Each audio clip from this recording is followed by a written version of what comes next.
Hey guys, how's it going? In this video, we're going to be doing an unboxing, and I'm going to give my first impressions on the Galaxy A06. This is Samsung's newest and most affordable smartphone. I purchased it myself for $120. I'll have some links to it in the description if you want to check it out for yourself. It comes in 3 different colors. We have light blue, gold, and this black color we're going to be checking out here today. And there's 3 different configurations of this phone. We have 4 gigabytes of RAM and 64 gigabytes of storage, which is what I have here.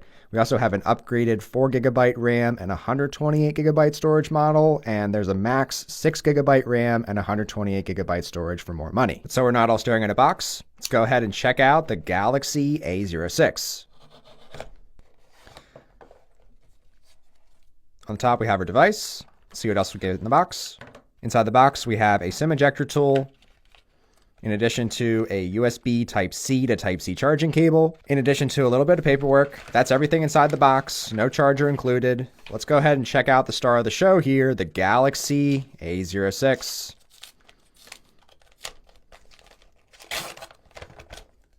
First impressions immediately out of the packaging. We have a pretty decently sized phone here given the price, but taking a physical tour, we have this ribbed design on the back, which gives it a lot of reflections depending on your lighting situation.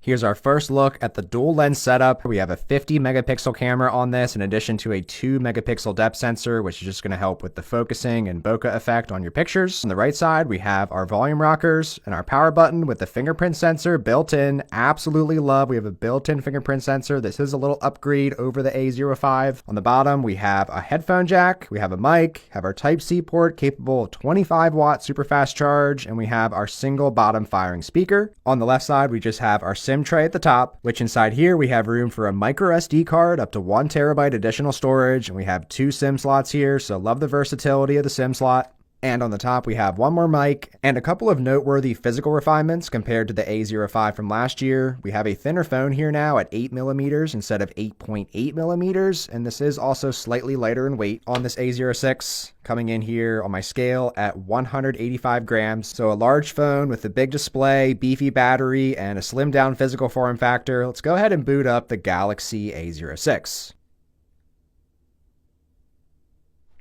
Taking our first look at the 6.7-inch display, still have a teardrop design on the top here, but doesn't look as intrusive as some of the previous generations of this phone. Of course, we do have still a little bit of chin here on the bottom, but the screen-to-body ratio is slightly improved on this A06 from the A05, and some of the previous gens. The A01 actually only had a 5.7-inch screen. Initially, the screen looks pretty bright, especially for this price range. Viewing angles might not be the most ideal, but overall, really looking forward to jumping into this phone because of the price, so I'm going to use this for the day, and I'll come back with my final first impressions on the Galaxy A06. Alright, so it's been a few days now since I first started using this Galaxy A06. I'm definitely ready to share some of my first impressions with you guys. So getting into the phone, the biometrics, we have the side-mounted fingerprint sensor.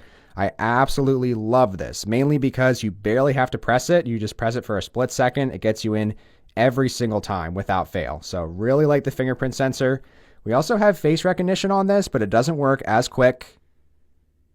So this also gets you in pretty quick, but just not as quick and responsive and instant as that fingerprint sensor. And once you're in, you'll be greeted by the 6.7-inch PLS LCD display. Now, something interesting to consider with this A06 specifically in the 6.7-inch screen size is that when you compare this phone to the rest of Samsung's A-series lineup of devices, this is the only one that has that larger 6.7-inch screen. We have the A15, 25, 35, and 55 here. All of these have 6.5 and 6.6-inch displays. You would have to bump up to the Galaxy S24 Plus until you get yourself a 6.7-inch screen on a Samsung phone, and even with these side by side, this screen still actually does look a little bit larger, surprisingly. And even though this is bottom of the barrel specs as far as a screen goes here for a smartphone in 2024, I've been using this Samsung Tab A9 for most of the year. This also has a near 720p display, and I can definitely notice the pixels way more on this Tab A9. So for example, if I show this YouTube logo here, you can see the pixels on the edge of the actual YouTube red logo there, the A06. It's definitely less jaggedy on the red edges of the YouTube logo. So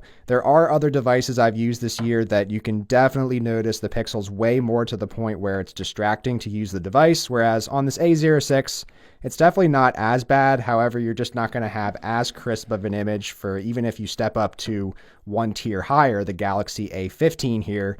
This has a 1080p display. So really any tier of Samsung phone higher than this one is going to get you a better screen, but we do have that great screen size. So even though the 720p resolution isn't too bad in my initial use, I can notice the 60 Hz refresh rate. I know it's not the biggest deal to everybody, but every other Samsung phone at this point has at least a 90 Hz refresh rate, if not a 120 Hz refresh rate. But when you're not looking at this compared to Samsung's other options and just using it in your average everyday life, I've noticed that the screen is definitely good enough for your average needs. When you have this phone outside, indirect sunlight, I can still definitely see the display clearly, and when I'm just using this around the house, even if I'm in a well-lit room, the screen is plenty bright. Now, as far as actually doing things on the phone, this is packed with the MediaTek Helio G85 processor. So in my initial testing, this is definitely more of a budget processor, but so let's just show a few examples here. Let's open up YouTube. You can see that actually did not take all that long to load, so depending on your application, might not actually be too bad.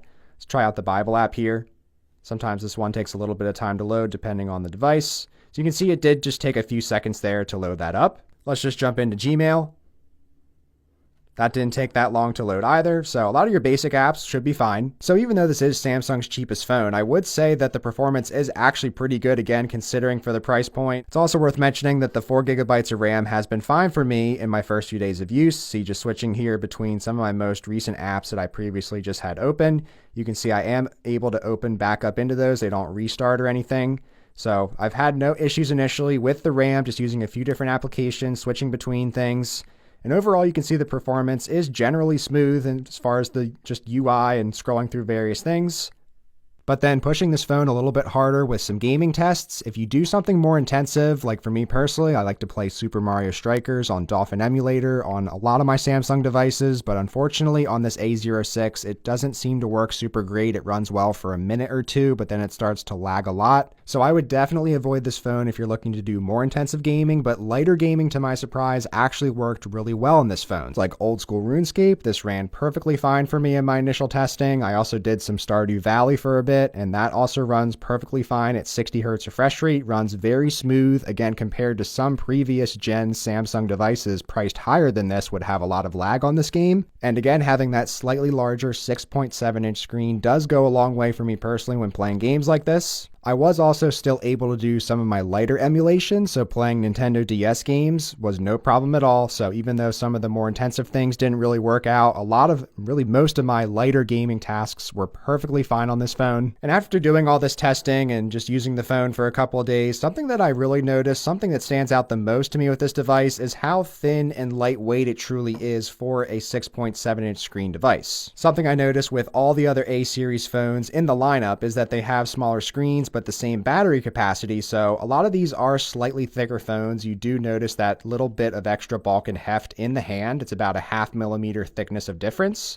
And even though it is an entire plastic build, we have no aluminum or glass or anything here. I personally really just like the feel of this phone in the hand. It doesn't get super hot when you're playing those games or anything. Now, as to be expected at this price, there are definitely some downsides with this phone. Not deal breakers necessarily, but just things that you are missing on this compared to a higher end Samsung phone. One of those being just the single bottom firing speaker. Now, it definitely gets loud enough. The audio doesn't clip on it like on the original Galaxy A01, but here's a little sound bit.